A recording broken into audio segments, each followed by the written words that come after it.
안녕하세요, 루장입니다. 전직 테슬라, 루시드 임원들이 설립한 새로운 EV 브랜드인 롱보우를 설립했다는 내용입니다. 그동안 두 회사를 거쳐간 임원들이 상당히 많을 텐데요.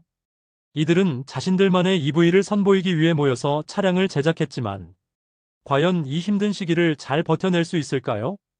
2023년에 설립해 두 가지 모델을 내놓으면서 영국 최초의 전기 스포츠카 제조사를 자처하며 경량화된 퍼포먼스 EV를 목표로 하고 있는 중입니다. 창립 배경과 주요 인물을 살펴보면 롱보우는 3명의 업계 베테랑이 참여했는데요. 데니얼 데이비 그리고 마크 탭스콧은 테슬라에서 오리지널 로드스터 개발에 참여했으며 이후 루시드 모터스와 BYD에서도 핵심 역할을 맡았습니다. 제니 케이수는 전기보트 제조사 엑스쇼어의 CEO 출신으로 전동화 기술과 리더십 경험을 보유하고 있었습니다. 이들은 에스턴 마틴, 포뮬러2, 로터스, 테슬라 출신의 엔지니어들과 함께 팀을 구성해 영국 자동차의 아이콘인 로터스 앨리스와 제규어 이 타입을 전기차로 재해석하는 것을 목표로 삼고 있었다 전했습니다. 디자인 특징을 잠깐 살펴볼까요? 알루미늄 셰시로 높은 강성을 유지하면서 최소한의 무게를 실현하고 소형 경량 배터리 그리고 모터는 루시드 모터스가 강점을 보이는 고효율 고출력 전동 시스템을 적용했습니다. 그러면서 운전의 즐거움에서 기존 전기차의 무겁고 둔한 느낌을 배제하고 민첩하고 균형 잡힌 드라이빙 경험을 제공한다 말을 합니다. 그래서 루시드 에어와 비교해보면 루시드 에어보다 거의 1톤 가벼운 초경량 전기 스포츠카라는 것을 확인할 수 있었고 배터리 용량은 아직 발표되지 않았지만 소형 배터리를 예상하고 있었습니다. 배터리 용량이 크고 고급 소재를 사용해 상대적으로 매우 무거운 세단이라 평가받고 있는 루시드이지만 세계에서 가장 빠르고 민첩한 EV 차량인 것은 인정해야 할 것입니다. 롱보우는 무게를 줄이는 것이 가장 좋은 성능 향상이라는 철학을 따르고 있는 반면 루시드는 강력한 배터리와 모터 성능으로 승부를 보는 전략을 세우고 있다고 봐야죠.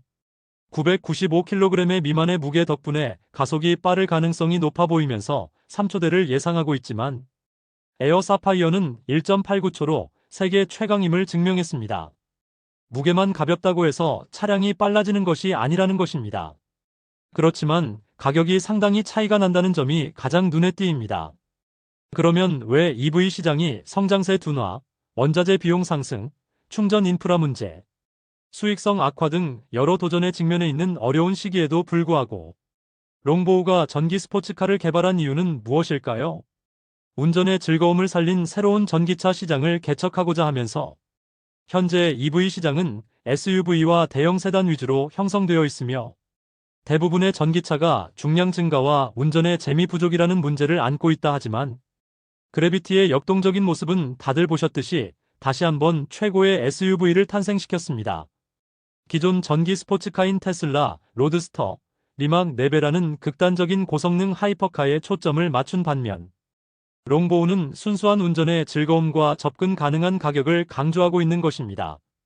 또한 기존 EV 기업들이 해결하지 못한 경량화 기술 도전장을 내면서 알루미늄 셰시와 소형 배터리, 경량화된 모터 등으로 전기 스포츠카의 가장 큰 단점인 무게를 극복하려고 하는 것입니다.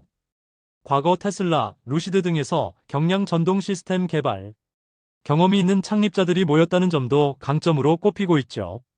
즉, 기존 EV 스포츠카의 한계를 넘는 진짜 가벼운 전기차를 만들려는 의도인 것입니다. 테슬라, 루시드 출신 전문가들의 미완성 프로젝트를 실현하겠다는 의지가 강력합니다. 창립자들은 테슬라 로드스터 1세대 개발에 참여했고 이후 루시드에서도 경량 배터리 및 퍼포먼스 EV 개발 경험을 쌓았습니다. 하지만 테슬라는 로드스터 2세대 출시를 계속 연기하고 있고 루시드는 고급 세단에 집중하면서 스포츠카 개발이 진행되지 못한다고 하지만 얼마든지 스포츠카를 만들 수 있는 능력은 충분히 됩니다. 못 만드는 것이 아니라 수익성 문제로 인해서 보류했다고 봅니다. 롱보우는 자신들이 원하던 완벽한 전기 스포츠카를 직접 만들겠다는 도전을 시도하고 있는 것이죠. 루시드도 그렇고 리비안도 그러하듯이 여러 제조사들이 EV 시장의 장기적 성장 가능성에 대한 확신이 있기에 도전은 계속된다 보고 있습니다. 단기적으로 EV 시장이 침체기에 있지만 장기적으로는 내연기관 퇴출과 함께 EV 스포츠카 시장도 성장할 것이라는 것을 전망하고 있고 특히 유럽은 2035년부터 내연기관 신차 판매 금지되고 스포츠카 브랜드들도 결국 EV로 전환해야 한다는 것을 알고 있는 것입니다. 전기 스포츠카 시장을 미리 선점하면 향후 페라리, 포르쉐 등 기존 브랜드들이 전환할 때 경쟁력이 높아질 것으로 루시드도 유럽 시장 공략을 위해서 판매량이 현재는 거의 없어도 미래를 보고 투자를 하고 있는 것입니다. 시간은 우리 편이고 결국엔 루시드는 성공할 것이라 확신합니다. 힘내시는 하루 되시고요. 다음 영상에서 찾아뵙겠습니다. 감사합니다.